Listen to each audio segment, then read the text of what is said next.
Assalamualaikum warahmatullahi wabarakatuh dan selamat sejahtera. Kami mengalu-alukan kehadiran Yang Berusaha Profesor Madya Dr. Adnan Ayub dan Yang Berusaha Dr. Nurjita serta rakan-rakan ke dalam Google Meet Kolimi Slot 1.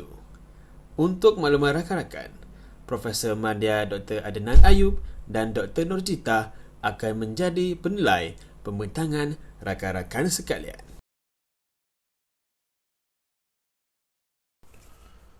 Baiklah, pembentangan akan dimulakan dengan pembentang pertama iaitu Nisha, anak Incong.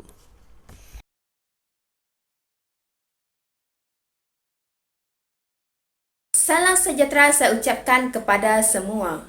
Sebelum saya memulakan pembentangan, izinkan saya untuk memperkenalkan diri. Nama saya Nisha Anak Incong, memegang nombor metrik D2017-10777009. Hari ini saya akan membentangkan kajian projek tahun akhir saya yang bertajuk Penggunaan Peta Pemikiran Aiting dalam Pengajaran dan Pembelajaran Bahasa Melayu dalam kalangan guru bahasa Melayu di sekolah. Kajian ini mempunyai 3 objektif. Yang pertama, mengenal pasti jenis-jenis peta pemikiran Aiting dalam pengajaran. Yang kedua, melihat kekerapan penggunaan peta pemikiran Aiting dalam pengajaran dan pembelajaran bahasa Melayu. Dan yang ketiga ialah menganalisis kemahiran bahasa yang menggunakan peta pemikiran Aiting dalam buku teks bahasa Melayu tingkatan 1. Seterusnya ialah kaedah kajian. Kaedah kajian yang digunakan ialah borang soal selidik yang berbentuk Google Form dan analisis dokumen yang menggunakan buku teks bahasa Melayu tingkatan 1. Responden dalam kajian ini terdiri daripada guru-guru mata pelajaran bahasa Melayu di sekolah menengah. Hasil dapatan dalam kajian ini telah menepati ketiga-tiga objektif kajian. Hasil dapatan kajian yang pertama telah menunjukkan responden dapat mengenal pasti jenis-jenis peta pemikiran Aiting dalam pengajaran. Hal ini dapat dibuktikan sebanyak 67.9% responden dapat memahami dan mengenal pasti jenis-jenis peta pemikiran Aiting dalam pengajaran. Selain itu, hasil dapatan bagi objektif yang kedua telah menunjukkan responden iaitu guru-guru bahasa Melayu telah mempraktikkan kaedah pembelajaran pada abad ke-21 dengan menggunakan peta pemikiran Aiting dalam pengajaran seperti mana yang telah dikenalkan oleh Kementerian Pelajaran Malaysia pada tahun 2014. Hasil dapatan bagi objektif yang terakhir telah menunjukkan kemahiran bahasa dalam buku teks bahasa Melayu tingkatan 1 telah diajar dengan menggunakan peta pemikiran Aiting. Penyataan ini dapat disokong melalui penganalisisan dokumen yang telah dilakukan berdasarkan kandungan buku teks bahasa Melayu tingkatan 1. Implikasi kajian. Terdapat 3 implikasi dalam kajian ini. Yang pertama, kajian ini dapat membantu guru-guru bahasa Melayu dalam mempelbagaikan kaedah pembelajaran. Di samping itu, kajian ini juga dapat membantu guru-guru bahasa Melayu menambah pengetahuan tentang penggunaan peta pemikiran Aiting dalam pengajaran dan pembelajaran. Kajian ini juga mampu memberikan kesedaran kepada guru-guru bahasa Melayu dalam memaksimumkan penggunaan peta pemikiran Aiting semasa dalam proses pengajaran dan pembelajaran dilaksanakan. Itu saja daripada saya. Sekian, terima kasih. Seterusnya, pembentang kedua, Lenny Limas, anak Runso.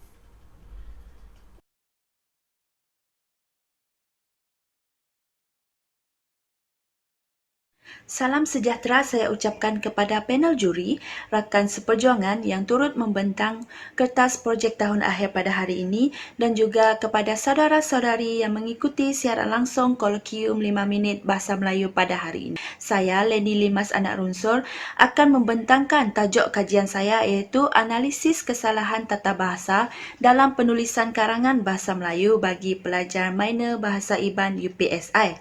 Dalam kajian ini, pengkaji telah menetapkan 3 buah objektif iaitu objektif yang pertama untuk mengenal pasti kesalahan tata bahasa dalam penulisan karangan Bahasa Melayu dalam kalangan pelajar minor Bahasa Iban UPSI. Seterusnya, menganalisis kekerapan jenis kesalahan tata bahasa dalam penulisan karangan Bahasa Melayu. Dan yang ketiga iaitu untuk menghuraikan faktor-faktor kesalahan tata bahasa dalam penulisan karangan Bahasa Melayu. Seterusnya, kajian ini menggunakan kaedah kualitatif objektif iaitu kaedah kepustakaan, penulisan karangan dan kaedah temu bual. Bagi kaedah penulisan karangan, seramai 30 orang pelajar minor bahasa Iban dijadikan sebagai responden, manakala untuk kaedah temu bual, seramai 10 orang pelajar minor bahasa Iban untuk dijadikan sebagai responden. Melalui hasil kajian berdasarkan objektif yang pertama, terdapat 11 jenis kesalahan tata bahasa termasuk 3 jenis kesalahan ejaan iaitu konsonan vokal dan huruf besar dan huruf kecil. Kesalahan ejaan merupakan kesalahan yang memiliki bilangan patah perkataan yang tertinggi iaitu sebanyak 83 patah perkataan dengan 54% kekerapan. Manakala kesalahan kata jamak dan kesalahan penjodoh bilangan merupakan kesalahan dengan peratus terendah iaitu serendah 4% sahaja. Seterusnya, bagi hasil kajian berdasarkan objektif kedua, pengkaji telah melakukan pecahan kekerapan mengikut jenis-jenis kesalahan tersebut. Misalnya, melalui kesalahan ejaan, kesalahan konsonan merupakan kesalahan yang tertinggi yang kerap dilakukan oleh para pelajar, iaitu sebanyak 40% berbanding dengan kesalahan vokal dan huruf besar dan huruf kecil. Seterusnya, bagi kesalahan kata pemberi, kesalahan penggunaan pemberi ialah merupakan kesalahan yang tertinggi berbanding pemberi adalah iaitu sebanyak 56%. Seterusnya, kesalahan kata sendi iaitu kata sendi di dilakukan dengan kerap sekali iaitu sebanyak 72% berbanding kata sendi dari dan daripada. Selanjutnya, kesalahan kata majmuk dari segi penggunaan istilah pansuh ayam merupakan kesalahan yang kerap dilakukan oleh para pelajar iaitu sebanyak 92%. Tidak lupa pula kesalahan kata terbitan iaitu imbuhan awalan merupakan kesalahan yang kerap dilakukan berbanding imbuhan apitan iaitu sebanyak 76%. Penggunaan kata jamak dari aspek pengulangan kata nama turut mendapat peratusan tertinggi berbanding pengulangan kata bilangan iaitu sebanyak 84% kesalahan. Seterusnya, kesalahan penggunaan penjodoh bilangan dari aspek penggunaan sebiji merupakan kesalahan yang kerap digunakan oleh pelajar dalam penulisan karangan iaitu sebanyak 86%. Akhir sekali, kesalahan penggunaan kata kerja yang tertinggi ialah penggunaan kata kerja aktif transitif iaitu sebanyak 72%.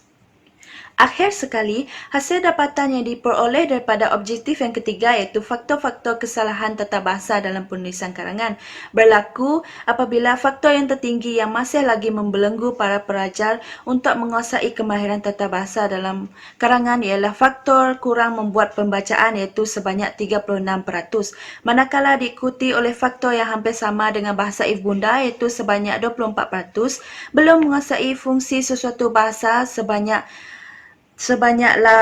dan kurang membuat pemeriksaan sebanyak 16%, dan terakhir sekali iaitu keliru dengan penggunaan golongan sesebuah kata sebanyak 8%. Baiklah, yang terakhir iaitu implikasi kajian. Hasil kajian ini dapat membantu pengguna-pengguna bahasa, khususnya pengguna bahasa Melayu untuk mencari rujukan dan apa-apa sumber mengenai kemahiran tata bahasa. Khususnya hasil kajian ini turut membantu pengkaji bahasa untuk dijadikan sebagai kajian lepas dan sorotan kajian.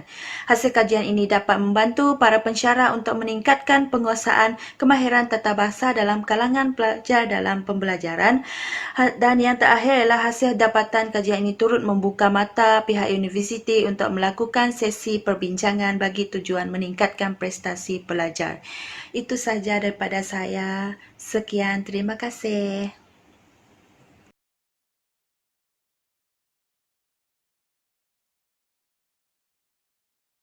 Pembentang ketiga, Nur Fazlin binti Musa.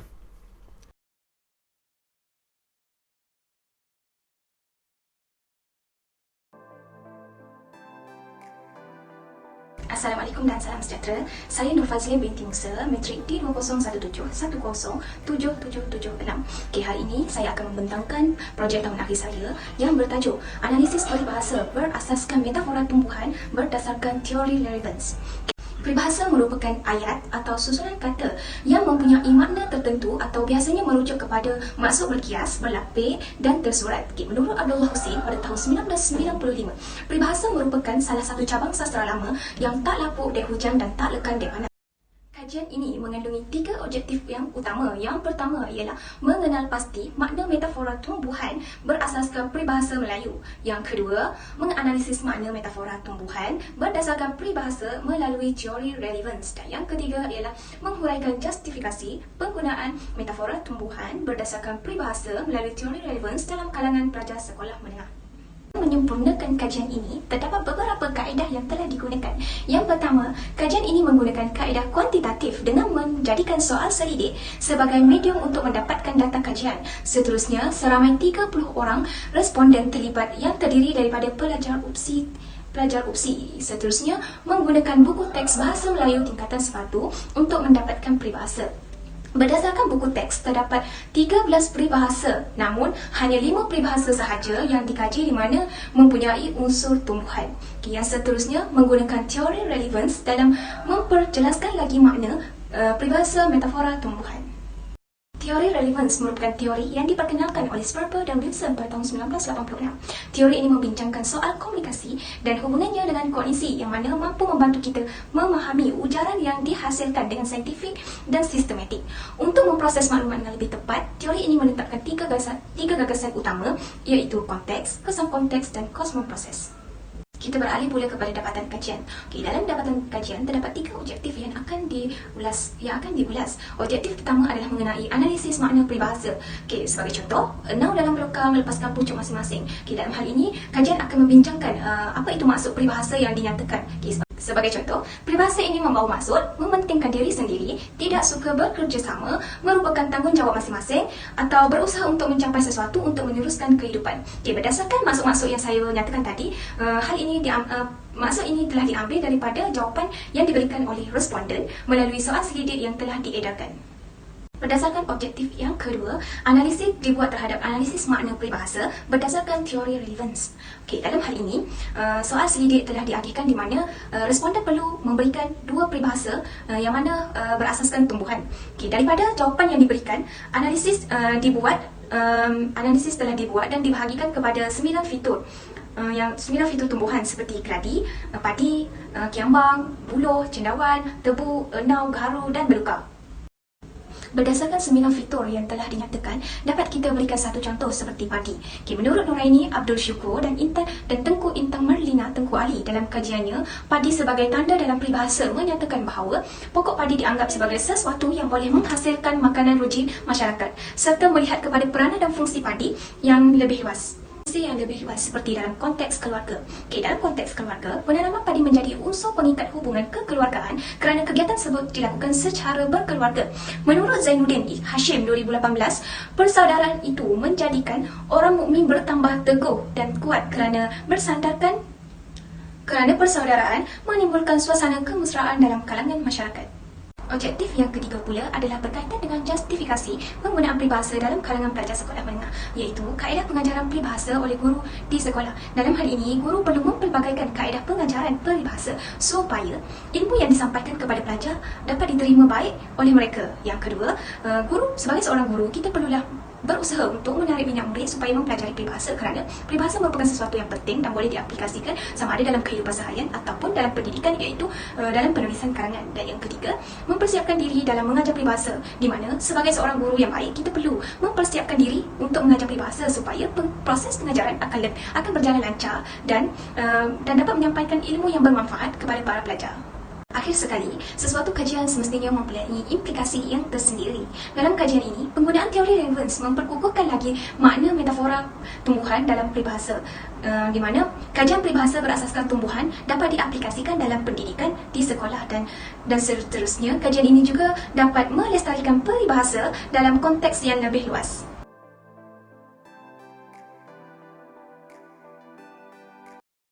Dipersilakan pembentang keempat, Ku Ilham Hidayah bin Abdul Qadir.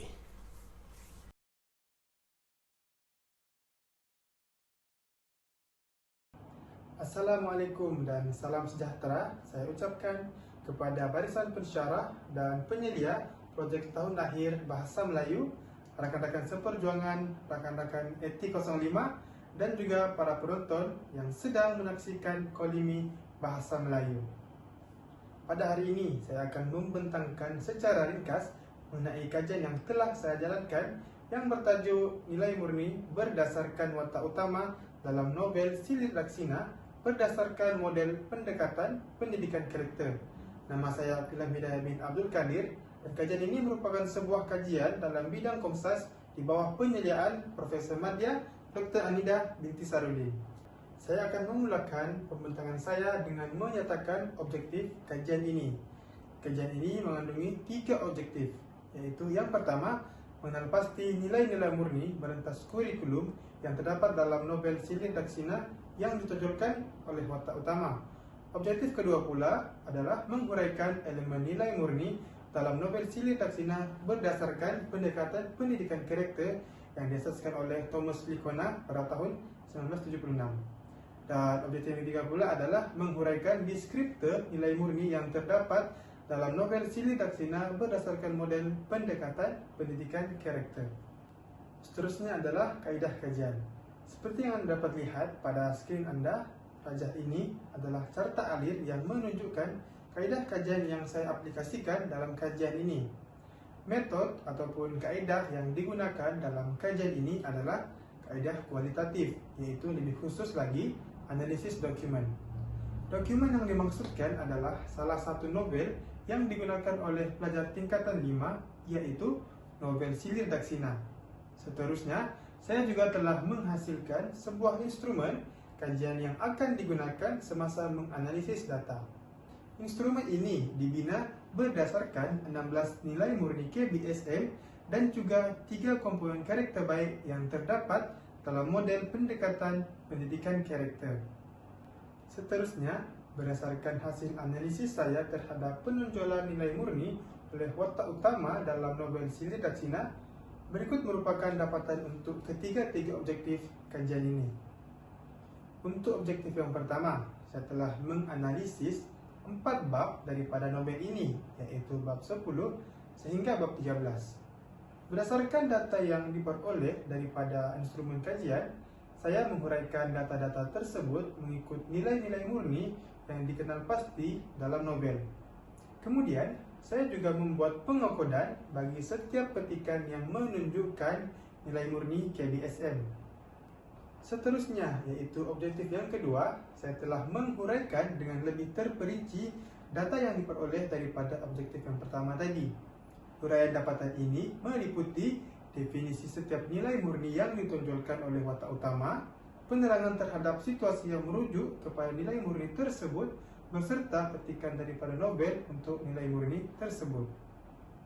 Dapatan untuk objektif yang ketiga pula, saya uraikan secara terperinci komponen yang mewakili setiap nilai murni yang ditonjolkan oleh watak utama berdasarkan 3 komponen karakter baik yang terdapat dalam model pendekatan pendidikan karakter. 3 komponen karakter baik terdiri daripada pentaklukan moral, perasaan moral, dan perlakuan moral. Baiklah, yang terakhir adalah implikasi kajian. Berdasarkan dapatan kajian ini menunjukkan kesemua 16 nilai murni KBSM terkandung dalam novel Silir Daksina. Oleh itu, diharapkan novel ini dapat menarik minat pelajar untuk menghayati setiap nilai-nilai murni agar hasrat falsafah pendidikan kebangsaan untuk menyemai potensi rohani dan emosi dalam kalangan pelajar tercapai. Selain itu, hasil penyelidikan ini juga boleh dimanfaatkan oleh guru-guru atau pelajar untuk dijadikan bahan rujukan dalam sesi PDPC. Implikasi yang terakhir adalah melalui penyelidikan ini diharapkan dapat memberi panduan dan kesedaran kepada penulis-penulis untuk menghasilkan karya dengan mengintegrasikan nilai-nilai murni KBSM dalam pembentukan watak utama. Sekian daripada saya. Terima kasih. Pembentang kelima, Ana Musfirah binti Jaafar.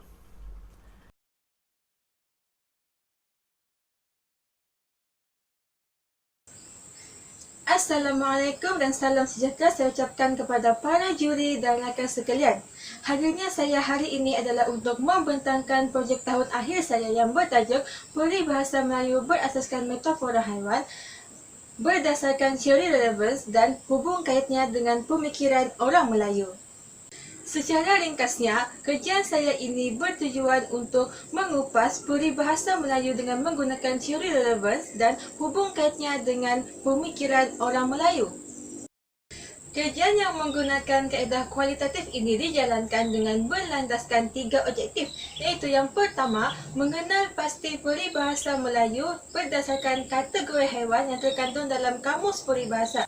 Yang kedua, menghuraikan makna peribahasa Melayu dengan menggunakan teori relevance. Dan yang terakhir, menganalisis hubung kait antara kategori haiwan dalam peribahasa Melayu dengan pemikiran orang Melayu. Saya telah memilih peribahasa Melayu berasaskan metafora haiwan yang terkandung dalam Kamus Peribahasa edisi kelima untuk dianalisis seperti yang saya nyatakan ini. Yang pertama, 30 peribahasa telah dipilih untuk proses pengekodan data mengikut kategori haiwan.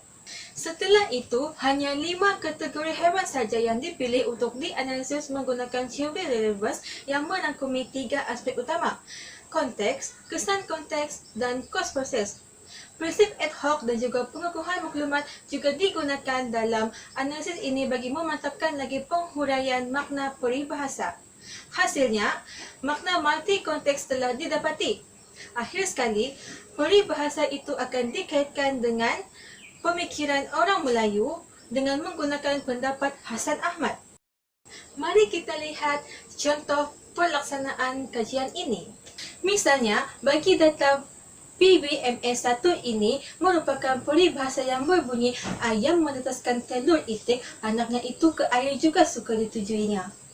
Kategori haiwan yang dipilih dalam data ini ialah ayam. Makna peribahasa ini ialah perangai yang diwarisi dari baka yang sama tidak boleh diubah. Jika kita lihat konteks peribahasa ini, ia menceritakan mengenai ayam yang menetaskan telur itik, anaknya itu juga mewarisi habitat itik kerana suka main di air.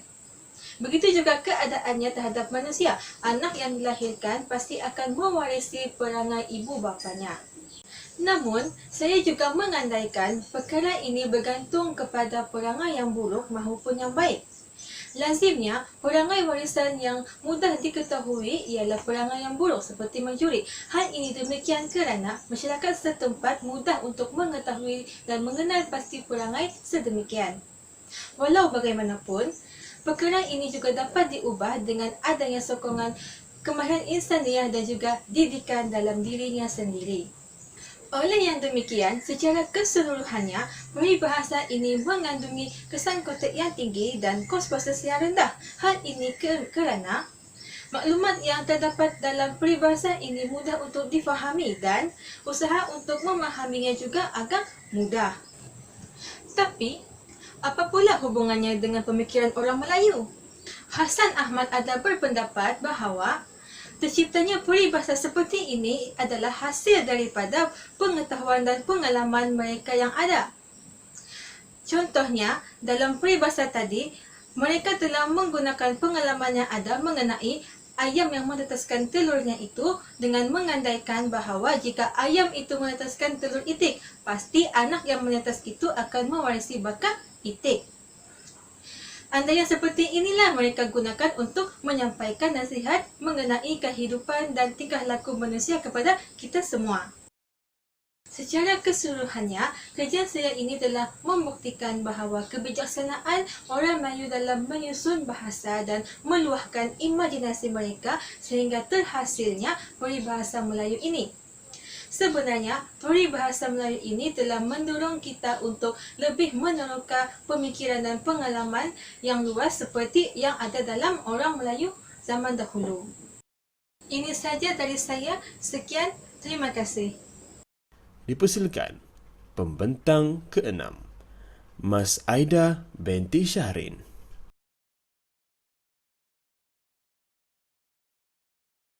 Assalamualaikum dan salam sejahtera. Saya Mas Aida binti Syahrin, pemegang kad Metik Didio 0171077816, akan membentangkan projek tahun akhir saya yang bertajuk Tahap Kesediaan Pelajar terhadap Pelaksanaan E-Pembelajaran. Pembelajaran merupakan proses pengajaran dan pembelajaran yang merupakan rangkaian elektronik LAN WAN atau internet untuk menyampaikan kandungan maklumat dan berinteraksi. Kewujudan e-pembelajaran di Malaysia bukanlah lagi satu perkara yang baharu. E-pembelajaran dijadikan sebagai satu kaedah asas pembelajaran untuk membantu melicinkan proses pembelajaran terdahulu yang lebih bersifat tradisional. Kebanyakan pensyarah di universiti tempatan mengaplikasikan e-pembelajaran di mana e-pembelajaran menjadi pemudah cara atau sokongan kepada proses pengajaran dan pembelajaran konvensional. Baru-baru ini berlaku penularan kes wabak virus corona yang telah menular ke serata dunia sejak Disember 2019. Malaysia merupakan salah sebuah negara yang mempunyai kadar penularan kes yang tinggi yang telah menyebabkan pengoperasian pelbagai sektor mula terjejas serta diarahkan tutup, termasuklah institut pendidikan. Oleh itu, Kementerian Tinggi telah menggalakkan proses pengajaran dan pembelajaran diteruskan secara dari rumah melalui akses jaringan internet bagi memastikan pelajar tidak keciciran seperti yang telah dinyatakan dalam kenyataan media. Pelaksanaan e-pembelajaran ini telah menarik perhatian pengkaji untuk melihat tahap kesetiaan dan halangan serta cabaran yang dihadapi oleh mereka semasa mengikuti pembelajaran dalam talian. Terdapat dua objektif yang telah ditetapkan iaitu untuk mengenal pasti tahap kesediaan pelajar Fakulti Bahasa dan Komunikasi terhadap pelaksanaan e-pembelajaran. Yang kedua, mengenal pasti halangan dan cabaran yang dihadapi oleh pelajar semasa mengikuti e-pembelajaran. Kajian ini bersifat kuantitatif yang melibatkan seramai 200 orang responden iaitu terdiri daripada pelajar kursus ijazah sarjana pendidikan bahasa Melayu dan instrumen yang digunakan ialah borang soal selidik yang mengandungi 3 bahagian iaitu demografi, objektif pertama dan juga objektif kedua. Terdapat 10 item bagi melihat tahap kesediaan pelajar. Hasil dapatan dapat menunjukkan tahap kesediaan pelajar berada pada tahap sederhana iaitu min keseluruhannya 3.19. Hal ini demikian kerana hasil analisis kajian memperlihatkan majoriti pelajar mempunyai pengetahuan dan kemahiran asas terhadap e-pembelajaran. Penguasaan pelajar terhadap internet secara tidak langsung akan menjadikannya mahir terutamanya dalam menggunakan e-pembelajaran kerana ianya mempunyai hubung kait antara satu sama lain. Ini boleh dilihat melalui penyataan-penyataan yang berkaitan pengetahuan pelajar terhadap e-pembelajaran serta kemahiran dalam menggunakan e-pembelajaran. Oleh yang demikian adalah penting pengetahuan dan penguasaan pelajar terhadap e-pembelajaran kerana pelajar yang tidak mempunyai kemahiran asas berhubung internet pastinya tidak dapat menggunakan e-pembelajaran dengan baik. Hasil tabatan bagi objektif yang kedua pula menunjukkan terdapat hanya segelintir pelajar yang menghadapi masalah. Terdapat 10 item masalah yang telah dinyatakan oleh pengkaji dalam borang soal selidik yang terdiri daripada kemudahan komputer, internet, sistem pembelajaran dan persediaan pelajar itu sendiri. Secara keseluruhan, masalah yang dilihat dominan ialah berkaitan dengan capaian internet. Internet merupakan rangkaian yang perlu dihubungkan bagi mengakses e-pembelajaran. Oleh itu, internet merupakan isu yang dilihat sering menjadi permasalahan kepada pelajar, terutamanya ketika mereka mengikuti pembelajaran secara dalam talian. Implikasi kajian ini diharap dapat memberi kesedaran kepada pelajar, terutamanya pelajar Institut Pendidikan Tinggi yang mengikuti pembelajaran secara dalam talian. Seseorang pelajar perlulah mempunyai pengetahuan dan sekurang-kurangnya kemahiran asas berkaitan teknologi komputer supaya dapat menguruskan gaya pembelajaran dengan baik. Hasil kajian ini juga diharap dapat membantu pensyarah untuk merancang strategi yang lebih baik terutamanya dalam melaksanakan pembelajaran secara dalam talian. Manakala bagi pihak universiti agar dapat membuat perancangan penambahbaikan sistem pengurusan pembelajaran LMS dan Kementerian Pendidikan Tinggi supaya dapat menambah baik sistem pendidikan di negara. Sekian, itu sahaja daripada saya. Jangan lupa jaga penjarakan fizikal, pakai pelitup muka. Assalamualaikum. Seterusnya, pembentang ketujuh, Nur Syahwani binti Sulaiman.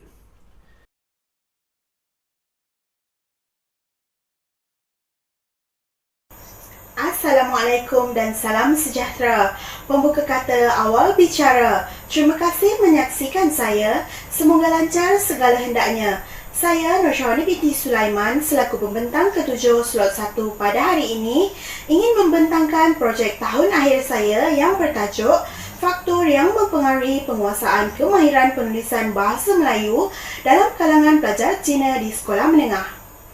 Bidang kajian ini ialah bidang pendidikan. Untuk pengetahuan semua, kajian ini dijalankan di 2 buah sekolah menengah di kawasan Benut, Pontian, Johor. Sekolah ini dipilih dengan kesesuaian kehendak kajian yang memerlukan 40 orang responden yang terdiri daripada pelajar Cina tingkatan 1 dan tingkatan 2. Kaedah kajian yang diaplikasi dalam kajian ini ialah kajian deskriptif, iaitu kajian tinjauan. Manakala, instrumen yang digunakan untuk mengutip data ialah borang soal selidik. Teori yang diaplikasi dalam kajian ini ialah teori sosio-pendidikan Gardner. Menurut Gardner, sikap merupakan salah satu komponen dalam konstruk motivasi. Kebolehan dan motivasi merupakan 2 faktor yang saling berkait rapat dengan pencapaian pelajar dalam bahasa kedua. Radio berbunyi lagu baru milik Sufian. Apa lagi nak ditunggu? Kita beralih ke objektif kajian. Objektif kajian ini yang pertama ialah mengenal pasti faktor yang mempengaruhi sikap pelajar Cina untuk menguasai pembelajaran bahasa Melayu. Yang kedua, mengenal pasti permasalahan yang dialami oleh pelajar Cina dalam menulis karangan bahasa Melayu. Dapatan kajian. Objektif 1 berjaya dicapai dengan mengenal pasti 2 faktor, iaitu faktor dalaman dan faktor luaran. Faktor dalaman melibatkan inisiatif yang diambil oleh para pelajar untuk menulis bahasa Melayu dengan lebih baik. Hal ini merangkumi usaha para pelajar Cina dalam memantapkan penulisan bahasa Melayu dengan membaca bahan bertulis seperti buku dan akhbar, mengulang kaji peribahasa yang sesuai untuk digunakan dalam penulisan karangan dan proses merefleks diri bagi meningkatkan pencapaian penulisan bahasa Melayu dengan lebih baik. Faktor luaran pula melibatkan perkara luar yang mempengaruhi sikap pelajar Cina untuk menguasai pembelajaran bahasa Melayu. Sebagai contoh, bantuan guru-guru, sokongan daripada ahli keluarga dan komitmen bersama rakan Melayu di dalam kelas. Budak kecil bermain layang tersangkut di sarang tempur. Marilah sayang, kita beralih ke objektif kedua. Dapatan objektif berkaitan dengan 3 permasalahan utama dalam penulisan karangan bahasa Melayu, ialah kesalahan tata bahasa merupakan permasalahan utama yang dialami oleh pelajar Cina. Kesalahan tata bahasa menjadi kesalahan dominan dalam penghasilan karangan bahasa Melayu. Penggunaan tata bahasa dalam penulisan bahasa Melayu amat mempengaruhi keseluruhan ayat yang dibina. Permasalahan ini menjadi pilihan tertinggi melibatkan 26 orang responden. Permasalahan kedua adalah masalah mengolah ayat menjadi lebih gramatis. Hal ini berkemungkinan kerana pola ayat yang digunakan oleh bahasa utama mereka sedikit berbeza dengan pola ayat bahasa Melayu. Pembelajaran bahasa Melayu sebagai bahasa kedua menyukarkan pelajar Cina memahami dengan baik penyusunan pola ayat berbanding bahasa utama mereka. Permasalahan ini melibatkan 21 orang responden. Permasalahan ketiga ialah arahan soalan mengelirukan. Arahan soalan mengelirukan berkemungkinan menjadi masalah besar kepada pelajar apabila mereka menjawab soalan berbeza dengan apa yang dinyatakan dalam arahan soalan. Penulisan yang tidak menepati arahan soalan mengakibatkan pelajar menerima markah yang sedikit. Arahan soalan mengelirukan menjadi pilihan ketiga tertinggi permasalahan yang dialami oleh responden dengan pilihan melibatkan 20 orang responden. 3 permasalahan ini merupakan pilihan permasalahan tertinggi daripada 6 permasalahan yang dinyatakan oleh pengkaji. Permasalahan ini mengakibatkan pelajar Cina sukar menulis dalam bahasa Melayu dengan lebih baik sekaligus menjadikan penulisan mereka kurang berkualiti. Implikasi kajian ini terhadap dunia pendidikan bahasa Melayu ialah memberikan pendedahan kepada bakal guru bahasa Melayu mengetahui kekurangan dan kelebihan pelajar Cina dalam menulis karangan, meningkatkan kemahiran menulis bahasa Melayu pelajar Cina, memberi ruang kepada pelajar bahasa kedua meningkatkan mutu penulisan karangan bahasa Melayu. Bunga mawar, bunga cempaka, bunga dipetik oleh si kasih. Alhamdulillah, selesai semua. Sekian, terima kasih. Pembentang ke-8 Azrina binti Muhammad Alif.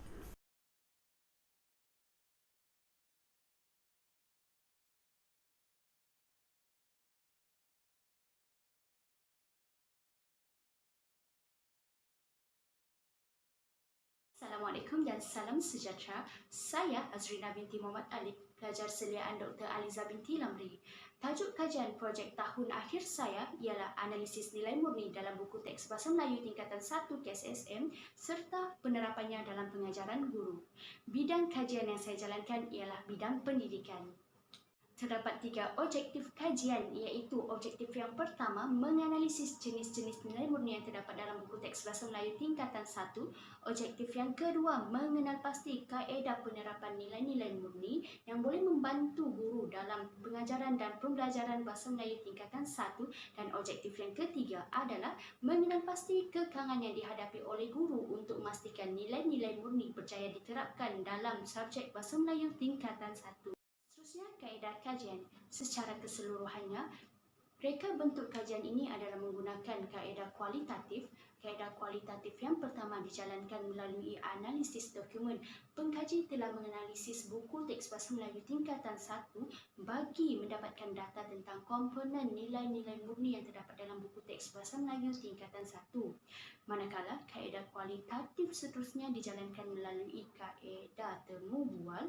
Pengkaji telah menemu bual 11 orang guru Bahasa Melayu tingkatan 1 bagi menjawab persoalan objektif kedua dan ketiga, iaitu mengenai kaedah yang digunakan oleh guru dalam menerapkan nilai murni dalam proses pengajaran dan pembelajaran Bahasa Melayu tingkatan 1 serta kekangan yang dihadapi.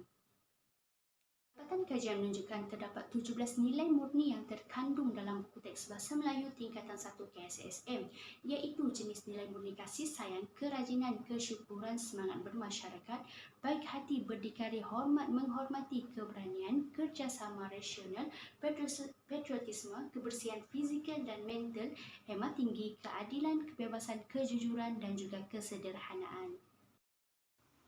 Kekerapan penampilan antara 0% hingga 3.0% ialah nilai murni hemat tinggi, keadilan, kebebasan, kejujuran dan kesederhanaan. Kekerapan penampilan antara 3.1% sehingga 7.0%, kebersihan fizikal dan mental, baik hati, berdikari, hormat menghormati, keberanian, kerjasama, rasional dan patriotisme. Manakala kekerapan penampilan antara 7.1% sehingga 9.1% ialah nilai murni kasih sayang, kerajinan, kesyukuran dan semangat bermasyarakat. Hasil temu bual mendapati bahawa terdapat pelbagai kaedah yang digunakan oleh guru dalam menerapkan nilai-nilai murni semasa proses pengajaran dan pembelajaran Bahasa Melayu. Antara kaedah yang digunakan adalah kaedah mencungkil pengetahuan murid, memberi contoh perilaku ataupun teknik model oleh guru.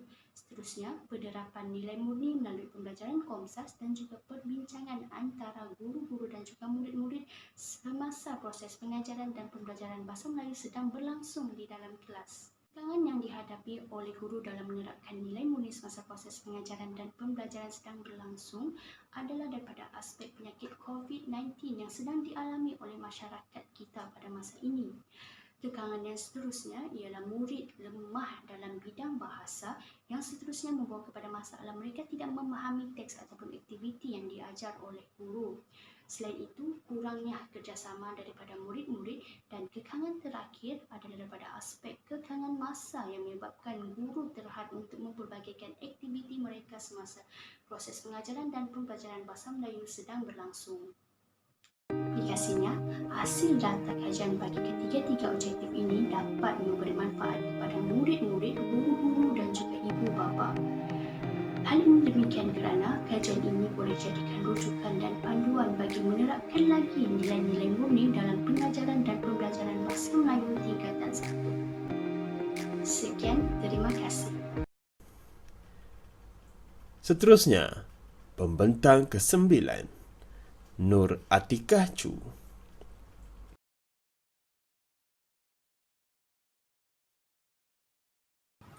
Assalamualaikum dan salam sejahtera. Nama saya Nur Atikah Chu. Hari ini saya akan membentangkan kajian saya iaitu Kesantunan Berbahasa dalam novel Hempasan Ombak karya Seliani Taslim. Bidang kajian saya ialah semantik. Penilaian saya Dr. Nurul Haida binti Riduzan. Baiklah, kita beralih kepada pengenalan. Mengkaji kesantunan berbahasa dalam novel Hempasan Ombak karya Zalani Taslim dan diterbitkan pada tahun 2016. Novel ini merupakan komponen sastra bagi mata pelajaran Bahasa Melayu bagi murid-murid tingkatan 3. Seterusnya, objektif kajian. Yang pertama, mengenal pasti maksim kesantunan yang digunakan oleh penulis dalam novel Hempasan Ombak berdasarkan prinsip kesantunan yang dianjurkan oleh Leach. Yang kedua, menjelaskan maksim kesantunan yang digunakan oleh penulis dalam dialog-dialog yang diwujudkan dalam novel Hempasan Ombak. Yang ketiga, menganalisis kata tidak santun yang terkandung dalam novel Hempasan Ombak. Konsep kesantunan berbahasa. Apakah yang dimaksudkan dengan kesantunan berbahasa? Bahasa yang mempunyai kata-kata yang beradab tidak menimbulkan impak perselisihan faham antara pendengar dan penutur. Bahasa yang menyenangkan hati pendengar dan seterusnya, bahasa yang tertib kata-katanya. Tenas Effendi ada mengatakan, kesopanan menjadi asas kejati diri Melayu yang terpuji sebagaimana dalam ungkapan adat Melayu mengatakan berbuah kayu rendang daunnya, bertuah Melayu kerana santunnya, elok kayu kerana daunnya, elok Melayu kerana santunnya. Seterusnya, kajian literatur. Menerusi kajian Muhammad Hanif Muhammad Yusof bersama rakan-rakannya pada tahun 2018, dalam kajian kesantunan berbahasa dalam novel Lentera Mustika, mereka turut membahaskan penggunaan kata-kata yang baik dan sopan yang mana bukan sahaja dipraktikkan dalam komunikasi seharian, tetapi juga turut dipraktikkan dalam penulisan novel sesebuah karya. Metodologi kajian. Yang pertama, kaedah perpustakaan.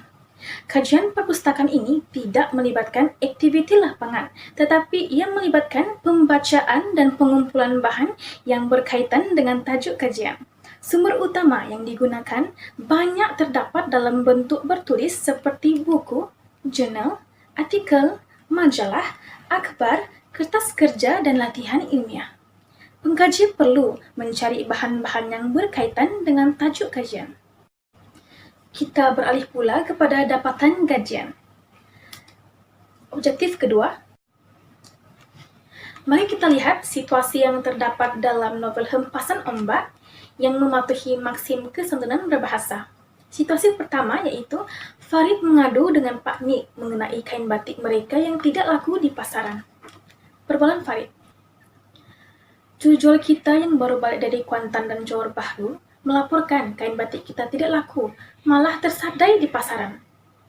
Dahulu tidak begitu. Ya, dahulu tidak. Kami dapat rasai sejak setengah tahun pertama ini.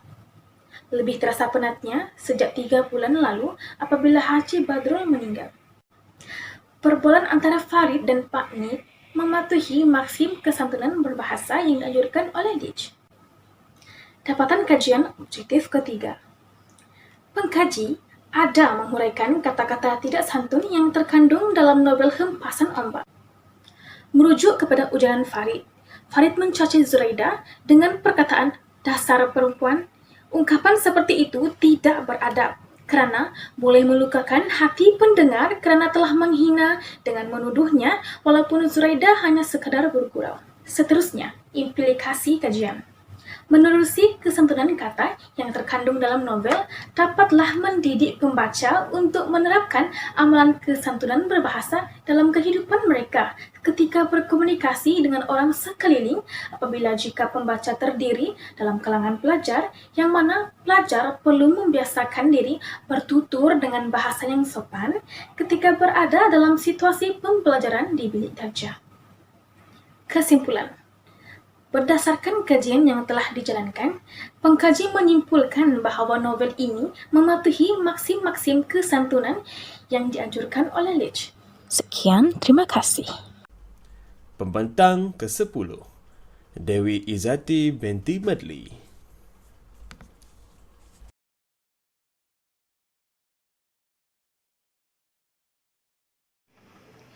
Assalamualaikum Assalamualaikum warahmatullahi taala wabarakatuh. Nama saya Dewi Izzati binti Madli, memegang kad matrik D20171077804. Merupakan pelajar tahun akhir ijazah sarjana mudah pendidikan bahasa Melayu Universiti Pendidikan Sultan Idris.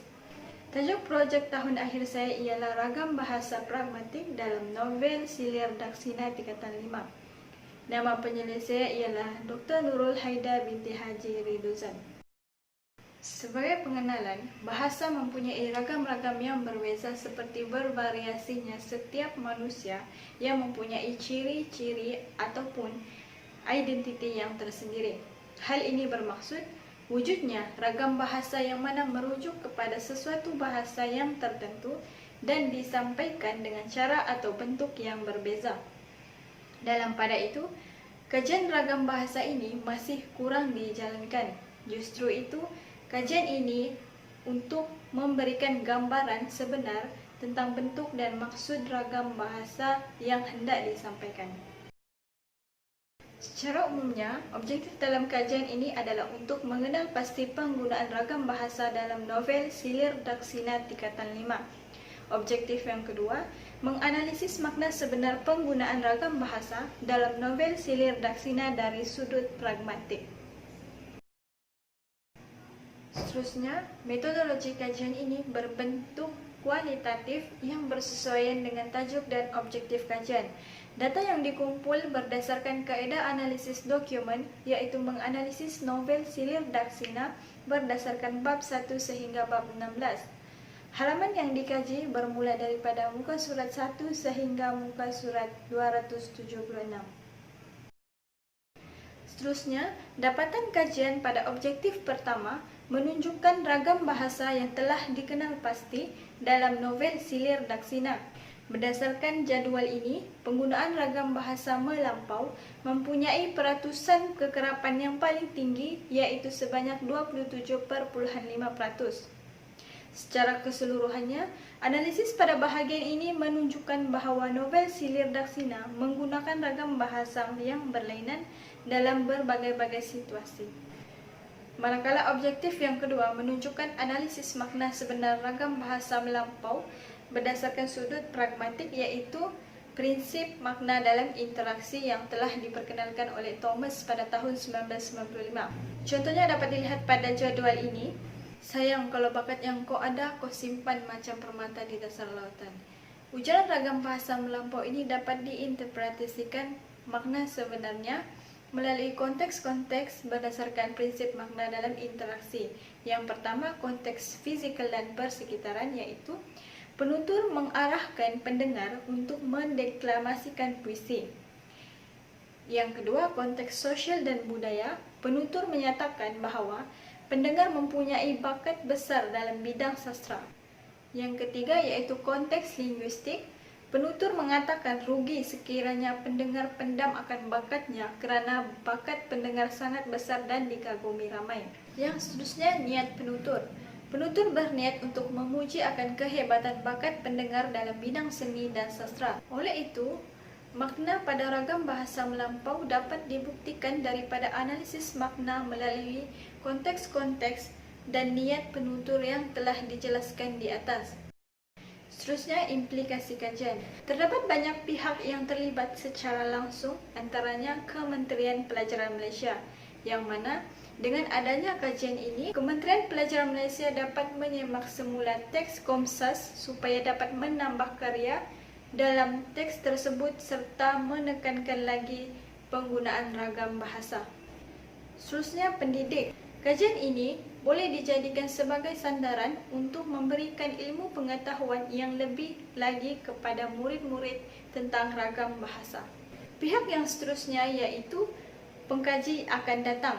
Kajian ini boleh dijadikan sebagai rujukan untuk mereka yang menjalankan kajian ragam bahasa dengan lebih terperinci. Yang terakhir ialah masyarakat. Kajian ini boleh membantu masyarakat untuk lebih berhati-hati dalam menggunakan bahasa ketika mengungkapkan sesuatu ujaran. Itu sahaja penerangan daripada saya. Sekian, terima kasih. Baiklah, sesi pembentangan kolimi bahasa Melayu pada hari ini akan diteruskan dengan pembentangan yang ke-11, iaitu Nur Sufiza binti Ismail.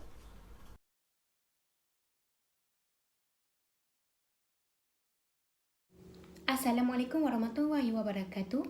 Nama saya Nur Sufiza binti Ismail, pemegang kad matrik D2017-1077-817. Pada hari ini saya akan membentangkan projek tahun akhir saya dalam Kolimi Bahasa Melayu ini yang bertajuk Penggunaan Gaya Bahasa dalam Novel Jendela Menghadap Jalan. Nama penjelia saya ialah Dr. Nurul Haida binti Reduzan. Bidang kajian yang dipilih ialah bidang Komsas.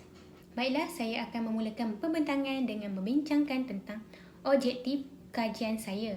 Objektif yang pertama ialah menganalisis gaya bahasa dalam novel Jendela Menghadap Jalan dengan menggunakan teori stilistik. Objektif kedua pula ialah mengenal pasti kesan gaya bahasa perbandingan kepada watak dalam novel Jendela Menghadap Jalan karya Ruhaini Mat Darin. Baiklah, saya akan beralih kepada kaedah kajian yang saya gunakan. Kajian ini telah menggunakan analisis dokumen, iaitu dengan menggunakan sebuah novel Komsas yang bertajuk Jendela Menghadap Jalan karya Ruhaini Mat Darin. Reka bentuk kajian yang dipilih ialah menggunakan kualitatif. Baiklah, saya akan menerangkan lebih lanjut tentang dapatan kajian yang saya perolehi dalam kajian ini. Bagi objektif yang pertama, terdapat 4 penggunaan gaya bahasa yang ditemui dalam novel Jendela Menghadap Jalan ini. Antara gaya bahasa tersebut ialah gaya bahasa jenis penyirnaan, gaya bahasa jenis perbandingan, pertentangan dan pengulangan. Analisis kajian ini berpegang kepada prinsip teori stilistik Krista 1985. Seterusnya, hasil kajian menunjukkan keempat-empat gaya bahasa yang digunakan ini dapat dikaitkan dengan teori ini. Saya mendapati yang gaya bahasa pengulangan, iaitu gaya bahasa jenis aliterasi, mengandungi contoh yang paling banyak ditemui dalam novel ini, iaitu sebanyak 31 ayat. Manakala bagi ayat yang paling sedikit yang ditemui dalam novel ini ialah gaya bahasa pengulangan juga, iaitu epifora. Hanya 4 ayat yang ditemui dalam novel ini. Bagi jenis gaya bahasa yang lain, iaitu gaya bahasa perbandingan, gaya bahasa pertentangan dan gaya bahasa penyirnaan, saya menemui jumlah yang seimbang. Objektif kedua pula ialah hasil kajian menunjukkan hanya 3 watak yang boleh dikaitkan dengan gaya bahasa perbandingan ini, iaitu watak Lili, watak Datuk dan watak Nenek. Kesan yang hadir kepada ketiga watak ini adalah kesan kepada emosi, kesan kepada kesedaran, kesan kejutan dan kesan penghayatan. Kajian ini secara tidak langsung telah mendatangkan kesan kepada beberapa pihak tertentu seperti kepada pelajar, kepada guru dan Kementerian Pendidikan Malaysia KPM. Baiklah, saya akan menerangkan implikasi pertama, iaitu implikasi kepada pelajar. Penggunaan novel Komsas di sekolah perlu diperbanyakkan dan dipelbagaikan kerana pembacanya terdiri daripada pelajar sekolah. Melalui inisiatif ini, murid dapat ilmu baharu tentang gaya bahasa dan mereka akan dapat membiasakan diri dengan membaca novel dan mereka akan lebih memahami tentang gaya bahasa ini. Kajian ini juga telah memberikan sumbangan kepada guru, iaitu tentang kepentingan penggunaan gaya bahasa dalam novel dan dapat mengetahui kesan gaya bahasa perbandingan kepada watak dalam novel yang dibaca. Usaha ini juga dapat membentuk pengisian ilmu dan pembentukan sasiah pelajar ke arah kepribadian yang lebih sopan dan berhemah. Diharapkan kajian ini dapat dijadikan sebagai panduan kepada Kementerian Pendidikan Malaysia dalam proses pemilihan bahan sastra untuk dijadikan sebagai bahan pengajaran dalam kemahiran seni bahasa bagi pengajaran bahasa Melayu. Kesimpulannya, saya berharap kajian ini dapat membantu pelajar, guru dan Kementerian Pendidikan Malaysia. Semoga kajian ini dapat diaplikasikan dalam pengajaran di sekolah. Itu saja daripada saya. Sekian, terima kasih. Seterusnya, pembentang ke-12. Elmi Suziana, anak Jelias.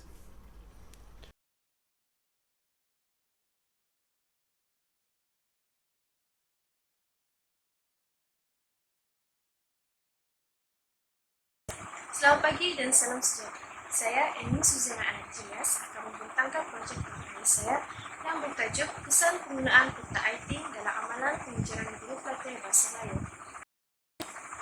Pertama sekali, objektif kajian. Tujuan kajian ini dilakukan adalah untuk mengenal pasti tahap pengetahuan tentang penggunaan peta pemikiran IT dalam kalangan guru pelatihan Bahasa Melayu dan mengkaji kesan penggunaan peta pemikiran IT terhadap amalan pengajaran guru pelatihan dalam pengajaran Bahasa Melayu. Seterusnya, kaedah kajian. Membincangkan metodologi kajian dari sudut kaedah kepustakaan dan kaedah lapangan serta huraian kerangka teori yang digunakan dalam kajian. Reka bentuk kajian ialah kajian kuantitatif, iaitu kaedah kepustakaan bagi mendapatkan bukti atau maklumat berdasarkan kajian terhadap dokumen atau rekod sedia ada. Dan kaedah tinjauan atau lapangan pula dengan menggunakan soal selidik sebagai instrumen utama. Tambahan pula, saya juga menggunakan teori kontraktivisme sebagai sandaran kajian. Populasi dan sampel kajian terdiri daripada 60 orang guru pelatih dalam bidang bahasa Melayu sahaja. Instrumen kajian adalah orang soal selidik dalam bentuk pautan Google Form. Manakala penggunaan program The Statistical Package for the Social Science SPSS versi 22 dan Microsoft Excel untuk menganalisis data. Dapatan kajian. Terdapat 10 soalan bagi aspek tahap pengetahuan guru pelatihan tentang peta pemikiran IT, manakala 11 soalan pula bagi aspek kesan penggunaan peta pemikiran IT terhadap amalan pengajaran guru pelatih. Responden pula terdiri daripada 48 orang perempuan dan 12 orang lelaki yang merupakan pelajar semester 7 serta terdiri daripada pelbagai suku bangsa. Di samping itu, majoriti responden memilih skala baik bagi soal selidik aspek tahap pengetahuan tentang peta pemikiran. Selain itu, bagi aspek kesan penggunaan peta pemikiran ini pula menunjukkan kebanyakan responden memilih skala setuju dan sangat setuju kerana mereka menyedari kepentingan penggunaan peta pemikiran dalam proses pengajaran dan pembelajaran. Analisis kajian membincangkan dua aspek penting dalam kajian, iaitu tahap pengetahuan guru pelatih tentang peta pemikiran IT dan kesan penggunaan peta pemikiran IT terhadap amalan pengajaran guru pelatih Bahasa Melayu. Bagi aspek tahap pengetahuan guru pelatih tentang peta pemikiran IT, penggunaan skala lemah dan baik bagi menentukan tahap pengetahuan guru pelatih Bahasa Melayu tentang peta pemikiran IT. Berdasarkan analisis yang dilakukan, jelas menunjukkan guru pelatih Bahasa Melayu yang bakal menjalani latihan mengajar ini tahu dan mahir dalam menggunakan dan mengaplikasikan peta pemikiran IT dalam amalan pengajaran mereka. Aspek kesan penggunaan peta pemikiran IT terhadap amalan pengajaran guru pelatih Bahasa Melayu, penggunaan 5 skala Likert, iaitu sangat tidak setuju, tidak pasti, setuju, dan sangat setuju bagi menjawab soalan tentang kesan penggunaan peta pemikiran IT dalam amalan PDPC guru pelatih. Berdasarkan analisis yang diperolehi, menunjukkan purata min keseluruhan 4.5, dua yang juga berada pada tahap tinggi menunjukkan guru pelatih Bahasa Melayu di Universiti Pendidikan Sultan Islam berpendapat dan bersetuju bahwa penggunaan peta pemikiran IT sangat memberi kesan yang positif dalam bilik darjah dan PDPC. Selari dengan teori kontraktivisme dalam peta pemikiran IT menggalakkan murid belajar secara kooperatif dan kolaboratif yang dapat meningkatkan pencapaian murid. Akhir sekali, implikasi kajian. Berdasarkan kajian yang dilaksanakan, implikasinya adalah seperti berikut. Pertama, memberi kesan dan kesedaran kepada para pendidik di negara kita, terutama sekali bakal pendidik, bahawa pentingnya penggunaan peta pemikiran IT untuk mewujudkan suasana belajar yang menarik dan berkesan. Kedua, meningkatkan lagi kemahiran berfikir dan pengusahaan penggunaan peta pemikiran yang betul serta membantu guru pelatih dalam amalan pengajaran mereka. Sekian saja pembentaran saya pada hari ini. Sekian, terima kasih. Pembentang ke-13, Adilatul Hanani binti Muhammad Idris.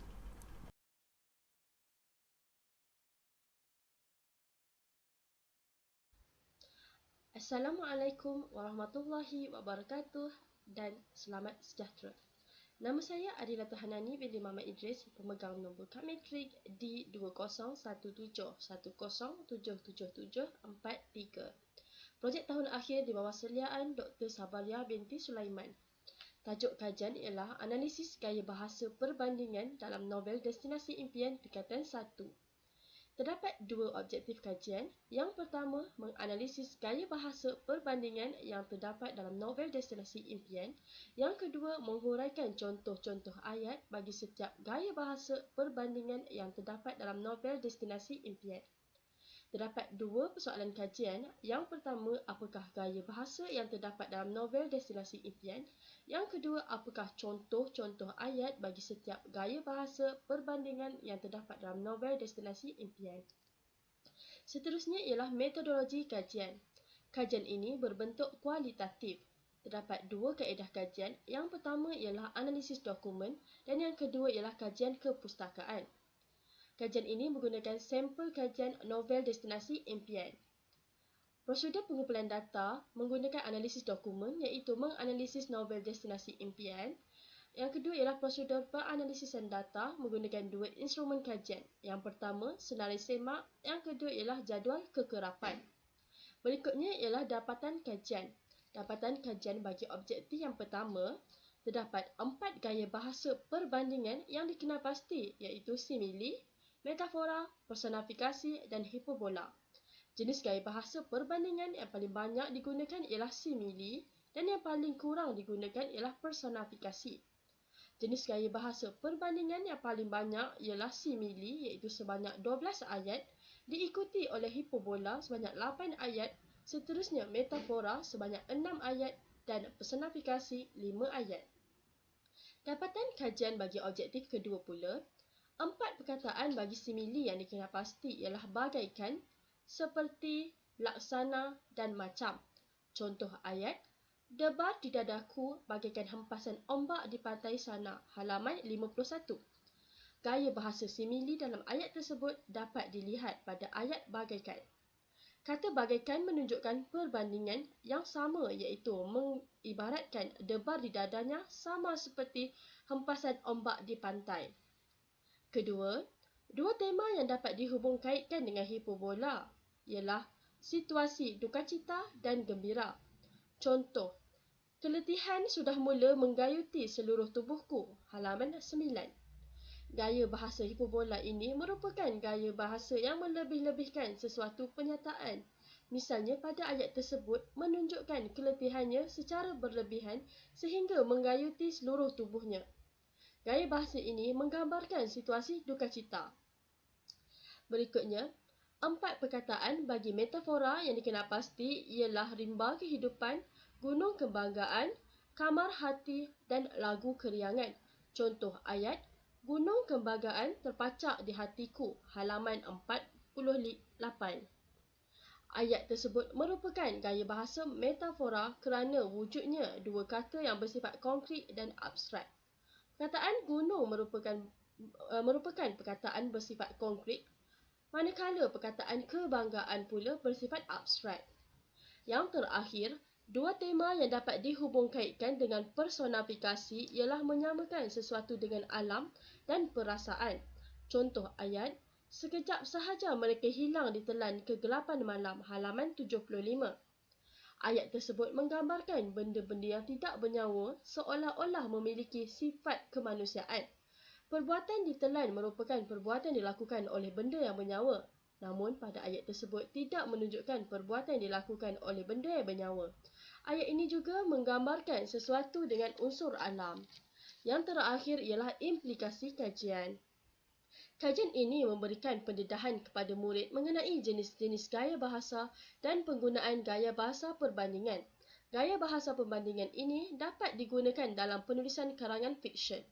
Seterusnya, kajian ini juga memberikan pendedahan kepada guru supaya memberikan tumpuan terhadap aspek penggunaan gaya bahasa dalam penulisan karangan fiksyen dalam proses pengajaran. Sekian sahaja pembentangan saya. Terima kasih.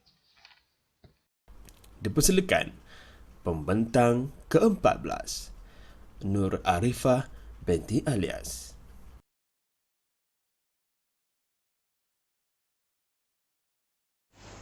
Assalamualaikum dan salam sejahtera.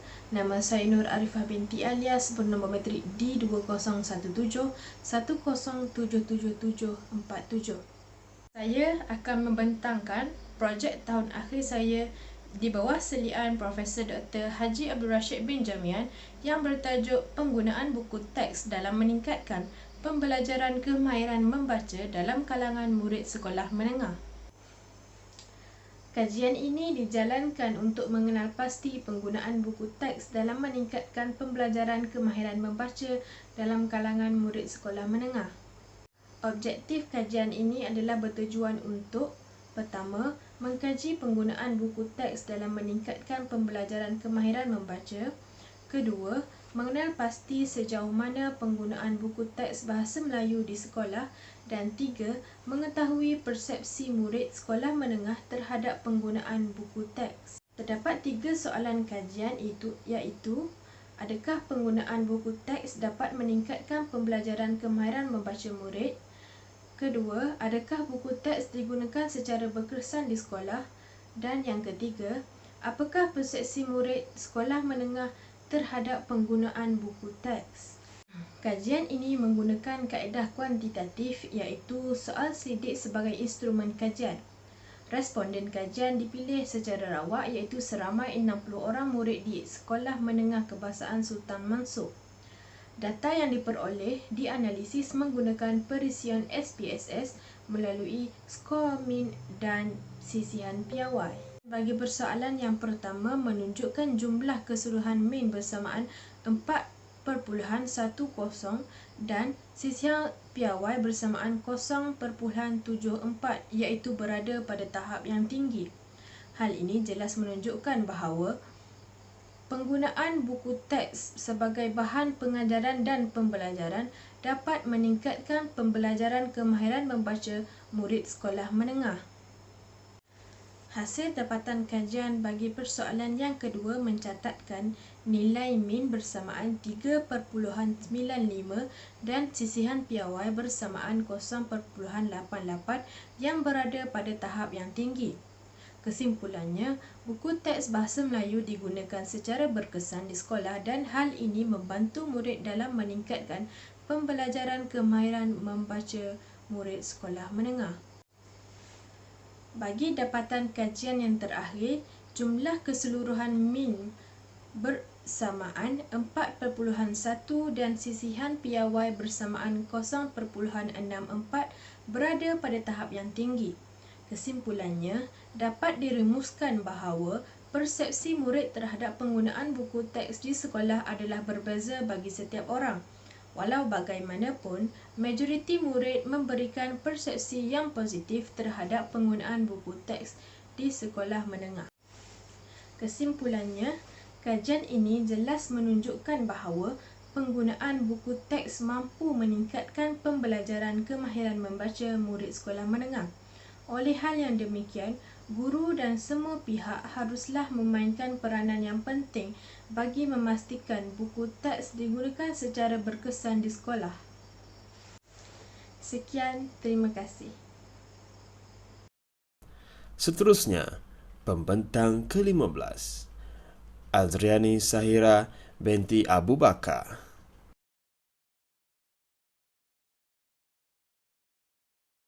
Assalamualaikum warahmatullahi wabarakatuh dan salam sejahtera. Saya Azriani Sahira binti Abu Bakar, pemegang kad metrik di 2017-1077733 di bawah seliaan Profesor Dr. Abdul Rashid bin Jami'an akan membentangkan projek tahun akhir saya yang bertajuk Persepsi Murid terhadap Pelaksanaan Kemahiran Berfikir Aras Tinggi KEBAT dalam meningkatkan kemahiran lisan murid di sekolah.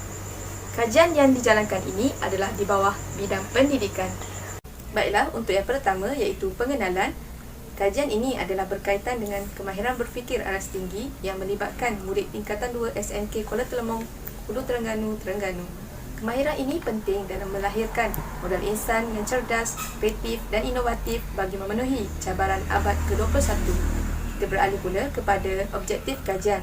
Terdapat dua objektif kajian dalam kajian ini. Yang pertama iaitu menganalisis persepsi murid terhadap pelaksanaan kemahiran berfikir aras tinggi dalam pembelajaran bahasa Melayu.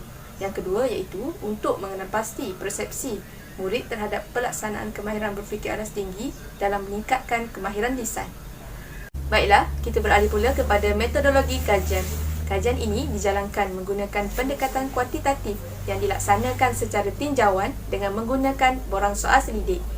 Kajian ini juga menggunakan kaedah persempelan secara tidak rawak yang bertumpu kepada satu populasi sahaja, iaitu murid tingkatan 2 SMK Kuala Telemong, Hulu Terengganu, Terengganu sebagai responden. Kajian ini juga melibatkan 30 orang responden.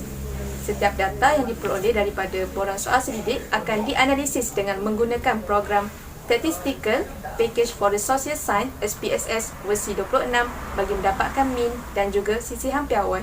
Baiklah, kita beralih pula kepada dapatan kajian. Dapatan kajian bagi objektif pertama ialah item yang mencatatkan min tertinggi ialah pengajaran yang menggunakan KEBAT membantu meningkatkan pengetahuan saya secara meluas. Min yang dicatatkan ialah 4.26 dan sisihan piawai yang dicatatkan pula ialah 1.12 yang merupakan item yang ke-9 daripada 10 item yang terkandung di dalam borang soal selidik. Bagi dapatan objektif yang kedua pula, item 1 menunjukkan skor min yang paling tinggi berbanding dengan 9 item yang lain. Item 1 iaitu saya mengetahui apa itu kemahiran lisan mencatatkan min bersamaan dengan 4.30 dan sisihan piawai bersamaan dengan 0.65. Baiklah, untuk yang terakhir iaitu implikasi kajian. Secara keseluruhannya, kajian ini dapat memberi faedah kepada guru dan juga murid untuk menyedari bahawa persepsi seseorang murid itu terhadap kemahiran berfikir aras tinggi mempengaruhi mereka dalam meningkatkan kemahiran lisan di sekolah secara tidak langsung. Baiklah, setakat ini sahaja perbentangan projek tahun akhir saya. Sekian wabillahi taufiq wal hidayah. Wassalamualaikum warahmatullahi wabarakatuh. Dipersilakan pembentang ke-16, Nur Atikah binti Abdul Manap.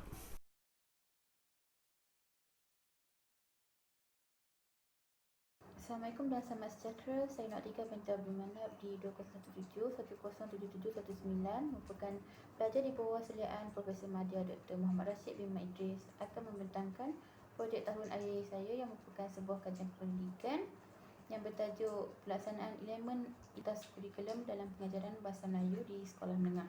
Seterusnya, kajian saya mempunyai 3 objektif, iaitu yang pertama, mengenal pasti jenis elemen merentas kurikulum EMK dalam PDPC Bahasa Melayu, menganalisis kekerapan EMK yang digunakan oleh guru di sekolah menengah berdasarkan tajuk pengajaran. Yang ketiga ialah mengaplikasi teori falsafah bahasa berdasarkan hasil data kajian. Kemudian bagi metodologi kajian, saya menggunakan kaedah kualitatif dan kaedah kuantitatif.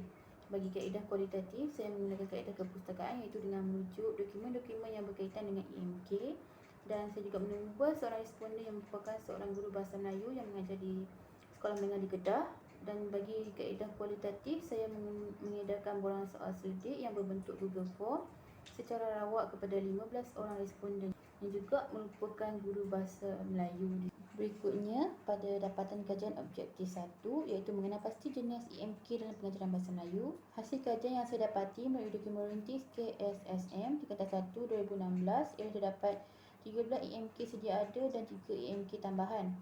EMK sedia ada seperti bahasa, pendidikan alam sekitar, nilai murni, sains dan teknologi, patriotisme, kemahiran berfikir, Kemahiran belajar cara belajar, pendidikan kesihatan reproduktif dan sosial, pencegahan rasuah, kajian masa depan, pendidikan pengguna, kepimpinan, keselamatan jalan raya. Manakala IMK tambahan pula ialah kreativiti dan inovasi, keusahawanan dan juga teknologi maklumat dan komunikasi. Pada bahagian objektif kedua pula iaitu kekerapan penggunaan IMK berdasarkan topik pengajaran bahasa Melayu. Saya mengambil 3 topik pengajaran utama iaitu karangan, tata bahasa dan sastra. Berdasarkan hasil kajian, saya dapati bahawa pada pengajaran karangan, responden banyak menggunakan IMK bahasa dan periodisme, manakala IMK yang paling kurang digunakan ialah IMK pencegahan rasuah. Manakala untuk pengajaran tata bahasa pula, IMK bahasa juga mempunyai nilai peratus kekerapan yang tinggi dan IMK pencegahan rasuah masih kurang digunakan oleh responden. Seterusnya pada pengajaran sastra pula, IMK nilai murni paling banyak digunakan oleh guru dan juga IMK yang paling terendah ialah IMK pendidikan kesihatan reproduktif dan sosial. Ringkasnya, taburan penggunaan IMK bagi setiap topik dalam pengajaran bahasa Melayu ini tidak seimbang kerana tidak kesemua IMK ini dapat digunakan dan diserapkan dalam pengajaran kerana setiap hari guru akan mengajar topik yang berbeza. Oleh itu, guru akan menggunakan IMK yang sesuai dengan topik yang ingin diajarinya. Objektif yang ketiga pula merupakan aplikasi teori falsafah bahasa berdasarkan data kajian.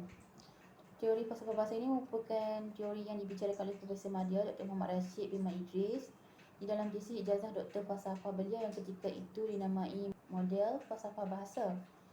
Teori ini mempunyai 3 prinsip asas iaitu yang pertama, prinsip berbahasa mengikut nahu. Bagi prinsip ini terdapat 4 aspek yang akan dilihat iaitu fonetik, morfologi, sintaksis dan semantik. Sebagai contoh dalam kajian yang saya lakukan ni, saya merujuk buku panduan pengurusan mata pelajaran bahasa Melayu, tekan bahawa IMK bahasa menitik beratkan aspek sebutan semasa proses PDPC bahasa Melayu, manakala fonologi pula merupakan bidang yang menyelidiki bunyi bahasa. Seterusnya untuk prinsip yang kedua ialah prinsip berbahasa untuk menyampaikan maklumat yang benar.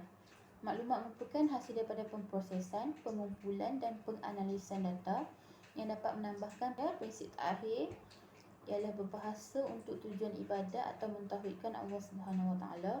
Prinsip yang ketiga ini amat bertepatan dengan ajaran Islam. Sebagai contohlah dalam kajian ini dapat dilihat melalui hubungan antara manusia dengan manusia. Hubungan ini berkait rapat dengan IMK nilai murni. Nilai murni seperti tolong-menolong dapat mewujudkan hubungan yang murni antara manusia. Akhir sekali, implikasi kajian ini ialah supaya dapat membantu pelajar menguasai ilmu selain bahasa Melayu. Selain itu, dapat dijadikan bahan rujukan buat guru bagi penggunaan IMK dalam PDPC dan juga membantu negara untuk membentuk individu yang seimbang dari segi jasmani, emosi, rohani dan intelek sesuai dengan matlamat falsafah pendidikan kebangsaan. Seterusnya, pembentang ke-17, Hanis binti Anifah.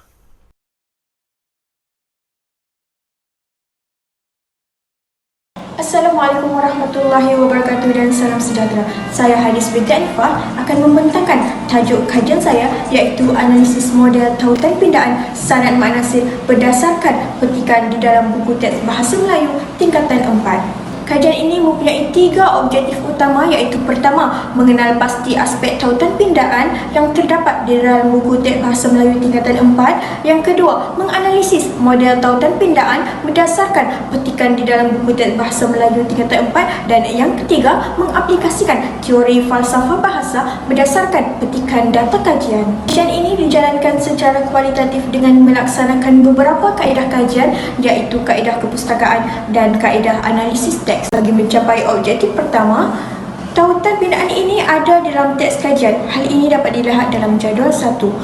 Tautan yang paling tinggi ialah tautan penghubung ayat dengan 35%, diikuti dengan tautan perulangan iaitu 33% serta tautan kolokasi mempunyai peratusan yang paling rendah iaitu 11%. Berdasarkan analisis tersebut, pengkaji mendapati bahawa tautan perulangan mempunyai 7 subjenis tautan. Daripada ketujuh tautan perulangan ini, tautan perulangan yang paling tinggi adalah sebanyak 9 tautan bersamaan dengan 27%, iaitu tautan perulangan rujukan, tautan perulangan penggantian dan tautan perulangan leksikal.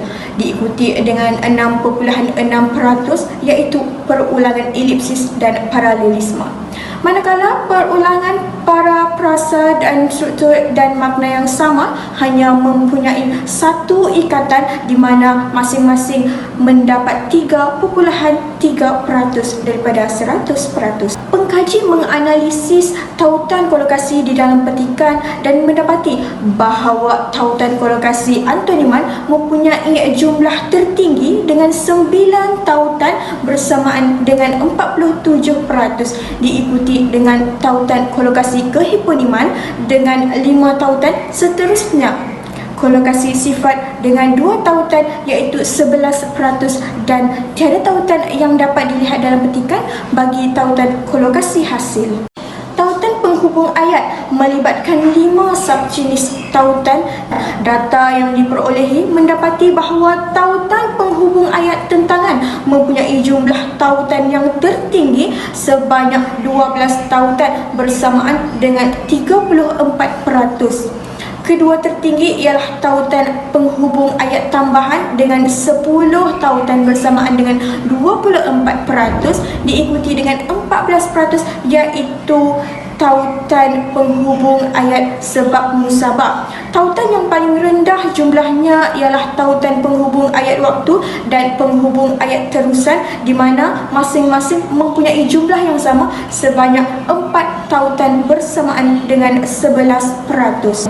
Aplikasi teori falsafah bahasa menggunakan 3 prinsip kesempurnaan berbahasa, iaitu prinsip nahu, prinsip maklumat dan prinsip ibadah. Ketiga-tiga prinsip ini dilihat dari segi fonologi, morfologi, sintaksis dan semantik. Prinsip maklumat pula ialah berbahasa untuk menyampaikan maklumat yang benar dan betul. Apa beza maklumat yang benar dan betul? Maklumat yang benar ialah maklumat yang bersifat abstrak dan sakral, manakala maklumat yang betul, maklumat yang boleh ditangkapi oleh panca indera. Prinsip yang terakhir ialah prinsip ibadah, di mana prinsip ibadah ini merujuk kepada berbahasa juga merupakan sebahagian daripada cara untuk kita beribadat. Berbahasa untuk saling menegur, menasihati, dan yang paling jelas ialah penggunaan berbahasa sepanjang menuntut ilmu yang bermanfaat. Pengkaji mengaplikasikan prinsip ibadat ini dari sudut nilai-nilai murni yang diterapkan dalam petikan yang dikaji. Akhir sekali, implikasi yang dapat dibuat daripada kajian ini adalah kajian ini dapat memberikan manfaat terutamanya dalam bidang pendidikan. Kajian ini juga dapat meningkatkan pengetahuan guru tentang teori falsafah bahasa yang boleh diterapkan semasa pengajaran dan pembelajaran di sekolah. Seterusnya, kajian ini boleh dijadikan sebagai rujukan kepada pengkaji lain berkenaan bidang kajian wacana, khususnya dalam model tautan pindaan serta aplikasi teori falsafah bahasa dalam kehidupan. Akhir kata, hiduplah seolah engkau akan mati esok dan belajarlah seolah engkau akan hidup selamanya. Sekian dari saya. Assalamualaikum warahmatullahi wabarakatuh dan salam sejahtera. Seterusnya, pembentang ke-18, Nur Ain binti Rosli.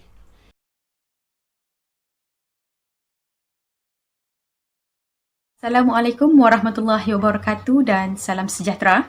Nama saya Nur Ain binti Rosli, memegang kad matrik D2017777757. Saya merupakan pelajar bawah seliaan Dr. Zulkifli bin Haji Yaakob. Pada hari ini, saya akan membentangkan projek tahun akhir saya, iaitu penggunaan kata parafrasa, aspek kata bantu dalam teks perutusan COVID-19. Parafrasa merupakan kata tugas yang hadir dalam binaan awal frasa yang memberikan maklumat tambahan kepada sesuatu ayat. Kata parafrasa juga digunakan untuk memastikan ayat yang disampaikan dapat menyampaikan makna yang betul dan tepat. Kita sedia maklum bahawa pandemik COVID-19 ini telah melanda seluruh negara, termasuk negara kita, dan terdapat teks yang digunakan untuk menyampaikan komunikasi, menyampaikan ilmu dan memberi arahan dan sebagainya. Bahan kajian Yang pertama ialah terdapat penggunaan kata bantu yang tidak mengikuti sistem Nahu, bahasa Melayu dalam teks yang hendak dikaji. Kedua, penggunaan kata bantu yang tidak bersesuaian dan tidak mengikut makna yang betul. Yang ketiga, kurang kajian terhadap bidang tata bahasa ini iaitu kata prafrasa aspek kata bantu. Seterusnya adalah objektif kajian. Pertama, objektif kajian adalah mengenal pasti penggunaan kata bantu yang terdapat dalam teks perutusan COVID-19. Kedua, menghuraikan penggunaan kata bantu yang terdapat dalam teks perutusan khas COVID-19. Ketiga, membincangkan pembaikan kata bantu, aspek makna dalam teks perutusan khas COVID-19. Yang keempat ialah menganalisis kekerapan penggunaan kata bantu dalam teks perutusan khas 19. Seterusnya adalah kaedah kajian.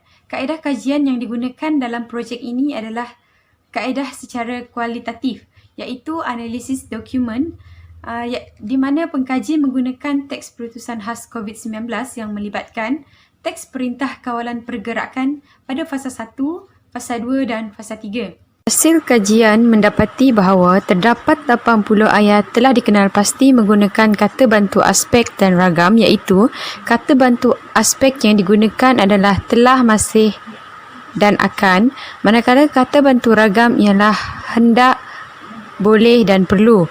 Jumlah penggunaan kata bantu aspek adalah sebanyak 59 ayat, manakala kata bantu ragam ialah digunakan sebanyak 21 ayat. Penggunaan kata bantu aspek masa lampau, masa kini dan masa hadapan semua digunakan dalam teks perutusan khas COVID-19 untuk menghuraikan aspek pelbagai waktu yang berlaku yang dilihat pada aspek masa lampau, aspek masa kini atau aspek masa hadapan. Manakala penggunaan kata bantu ragam seperti hendak, boleh dan perlu masing-masing memberikan maksud kehendak, keupayaan atau kebolehan serta kemestian dalam peristiwa yang berlaku. Berdasarkan dapatan kajian juga, penggunaan kata bantu yang telah digunakan adalah betul dan menepati sistem dan peraturan bahasa Melayu. Seterusnya, jika dilihat pada rajah, pengkaji juga telah menganalisis kekerapan penggunaan kata bantu dalam teks perutusan khas COVID-19. Analisis kekerapan mendapati bahawa kata bantu aspek akan paling tinggi digunakan dalam ketiga-tiga teks perutusan COVID-19 itu, iaitu sebanyak 32 ayat bersamaan 40%.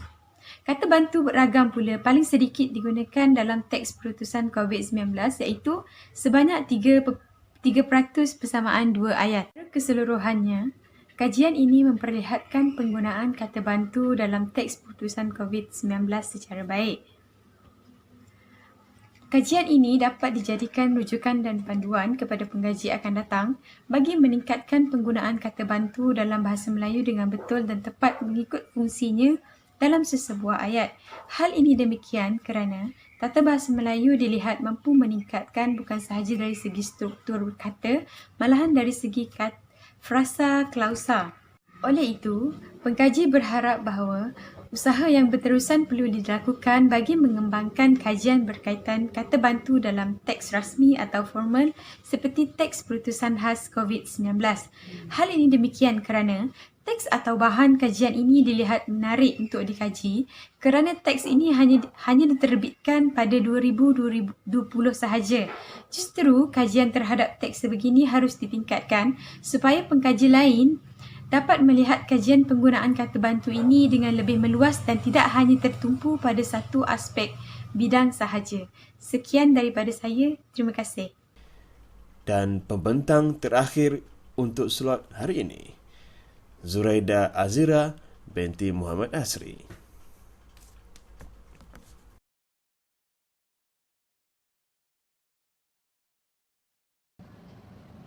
Assalamualaikum dan salam sejahtera. Nama diberi Zuraida Azira binti Muhammad Asri, pemegang nombor metrik D201710778112. Nama penyelia pengkaji ialah Dr. Zulkifli bin Haji Yaakob. Tajuk kajian yang dijalankan ialah penggunaan kata tugas aspek sendi nama yang terdapat dalam teks COVID-19. Bidang yang dijalankan ini adalah bidang morfologi. Terdapat 3 objektif dalam kajian ini. Yang pertama, mengenal pasti kata tugas aspek sendi nama yang digunakan dalam teks COVID. Yang kedua, menghuraikan fungsi kata seni nama yang terdapat dalam teks COVID-19. Dan yang terakhir, menganalisis penggunaan kata seni nama yang terdapat dalam teks COVID-19. Instrumen kajian yang dijalankan dalam kajian ini menggunakan analisis dokumen. Teks yang digunakan oleh pengkaji ialah teks Pertuturan Khas Perdana Menteri berkenaan Perintah Kawalan Pergerakan PKP mengenai COVID-19 iaitu Fasa 1, Fasa 2 dan juga Fasa 3. Seterusnya, pengkaji juga menggunakan jadual senarai semak. Data yang diperolehi oleh pengkaji akan disemak dan dianalisis pada jadual senarai semak untuk mengelakkan data yang diperolehi tertinggal atau terlepas pandang oleh pengkaji. Reka bentuk kajian ini menggunakan dua kaedah, iaitu kaedah kualitatif dan juga kaedah kuantitatif. Bagi kaedah kualitatif, digunakan untuk mencapai objektif yang pertama dan yang kedua. Hal ini demikian kerana pengkaji akan menganalisis teks pertutusan COVID berkenaan Perintah Kawalan Pergerakan Fasa 1, Fasa 2 dan juga fasa yang ketiga. Manakala kaedah kuantitatif, pengkaji menggunakan untuk mencapai objektif yang ketiga, yang mana pengkaji akan menganalisis penggunaan kata seni nama yang terdapat dalam teks COVID-19. Dapatan kajian yang pertama, pengkaji mengenal pasti kata tugas aspek seni nama yang digunakan dalam teks COVID-19 berdasarkan model tata bahasa Dewan edisi ketiga. Dalam model ini telah menyenaraikan sebanyak 17 kata seni nama yang sering digunakan dalam bahasa Melayu. Berdasarkan hasil kajian yang dijalankan, pengkaji mendapati bahawa teks putusan COVID-19 Fasa 1 mencatatkan sebanyak 14 kata seni nama yang terdapat dalam teks, manakala fasa yang kedua mencatatkan sebanyak 15 kata seni nama yang digunakan, dan yang terakhir, fasa yang ketiga mencatatkan sebanyak 13 kata seni nama yang terdapat dalam teks COVID-19. Dapatan hasil kajian yang kedua iaitu menghuraikan fungsi kata seni nama yang terdapat dalam teks COVID-19. Berdasarkan hasil kajian yang dijalankan, pengkaji mendapati bahawa kata seni nama yang digunakan dalam teks COVID-19 menepati ciri-ciri yang digariskan oleh Tata Bahasa Dewan edisi ketiga. Hal ini demikian kerana teks yang disampaikan oleh Yang Amat Berhormat Perdana Menteri Malaysia dijadikan panduan serta rujukan oleh orang awam. Dapatan kajian yang ketiga iaitu menganalisis penggunaan kata seni nama yang terdapat dalam teks COVID-19. Berdasarkan hasil kajian yang dijalankan, pengkaji mendapati bahawa teks putusan COVID-19 mencatatkan penggunaan kata seni nama yang tertinggi ialah pada fasa yang kedua iaitu mencatatkan sebanyak 115 kali penggunaan berdasarkan 15 kata seni nama yang terdapat dalam teks. Manakala jumlah kedua tertinggi ialah pada fasa yang ketiga iaitu mencatatkan sebanyak 85 kali penggunaan berdasarkan 13 kata seni nama yang terdapat dalam teks. Pada fasa 1 menunjukkan jumlah paling rendah dicatatkan iaitu sebanyak 52 kali penggunaan kata seni nama berdasarkan 14 kata seni nama yang terdapat dalam teks. Kesimpulannya, pengkaji mengharapkan segala maklumat yang terdapat dalam kajian ini dimanfaatkan oleh para guru dan pelajar sebaiknya. Hal ini demikian kerana kajian ini boleh dijadikan rujukan kepada guru untuk meningkatkan kemahiran pengajaran tata bahasa dalam PDPC, manakala pelajar dapat dijadikan rujukan untuk meningkatkan kemahiran tata bahasa dalam bahasa Melayu. Sekian itu sahaja pembentangan untuk Kolimin Slot 1. Terima kasih kepada Yang Berusaha Profesor Madya Dr. Adnan Ayub dan Yang Berusaha Dr. Norjita atas kesudian meluangkan masa menjadi penilai bagi Kolimi Slot 1. Selamat maju jaya buat rakan-rakan. Assalamualaikum.